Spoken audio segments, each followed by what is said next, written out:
Picture a ship pulling up to a shore. Nobody there has ever seen it before. No cannons fire, no arrows fly. And yet within a few years, whole cities, bigger than London at the time, are just gone. Not from war, from something nobody could even see. Here's the number that should stop you. Historian Noble David Cook spent years digging through old population records. His estimate? Up to 90% of the indigenous population of the Americas died within a century of first contact. 90%. Not muskets, not swords. Diseases most Europeans had already survived as kids.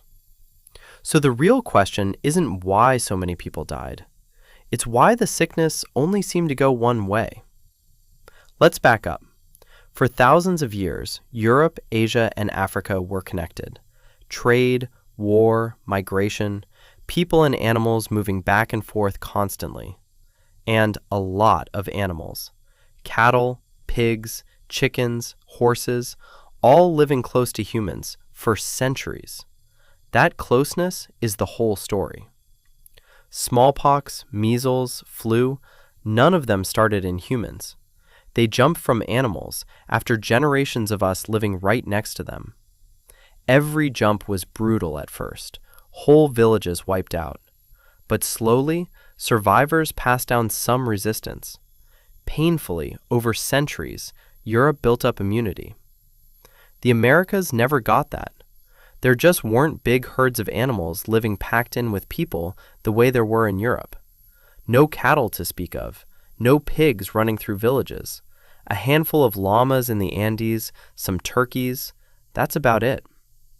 Geographer and author Jared Diamond spent years asking why this gap even existed in the first place. His answer was almost frustratingly simple. Wrong shapes, wrong continents. Eurasia stretches east to west, same climate for thousands of miles, so crops and animals could spread easily across it. The Americas stretched north to south, through jungle, desert, mountains, freezing cold. Nothing spread easily.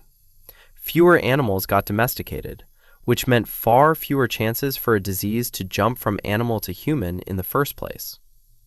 Historian Alfred Crosby spent decades studying exactly this. He called what happened next the Columbian Exchange. Plants, animals, people, diseases, all moving between two hemispheres after 1492. But an exchange means both sides trade something. This one barely went both ways at all. When Europeans showed up, their real weapon wasn't steel or gunpowder. It was centuries of built-up immunity and diseases the Americas had never seen. Smallpox, measles, typhus. To Europeans, awful but survivable. To indigenous people, something their bodies had never met. Not once. Ever. Crosby actually coined a term for this back in 1976, a virgin soil epidemic. Not because the land was untouched, because people's immune systems were. Zero exposure, zero antibodies, nothing to fight with. And it moved fast, faster than the Europeans themselves a lot of the time. Disease would hit a community before a single European ever showed up there, just traveling along old trade routes. By the time some groups actually met a European, their neighbors were already gone. Look at Hispaniola, the island Columbus landed on first. Records from 1508 counted around 60,000 Taino people still living there. Just 8 years later, that number had dropped to 23,000. Within another generation, some estimates say the population was close to gone entirely. Not a slow decline, a near total collapse in less time than a single human lifetime. In 1520, during the Spanish conquest of the Aztec Empire, smallpox tore through Tenochtitlan, one of the biggest cities on Earth at the time, bigger than most European capitals. Historians think around 40% of its 200,000 people died from smallpox alone, right in the middle of the war with Cortés. And it didn't stop there. Historian Suzanne Alchon found smallpox was followed by measles, then plague, then flu, then typhus. Wave after wave, no time to recover between hits. Some historians think disease decided that war more than any battle did. Here's the part that's easy to miss under all these numbers. This was never about better weapons or better people. It was about which side had spent thousands of years accidentally training their immune systems without even knowing it.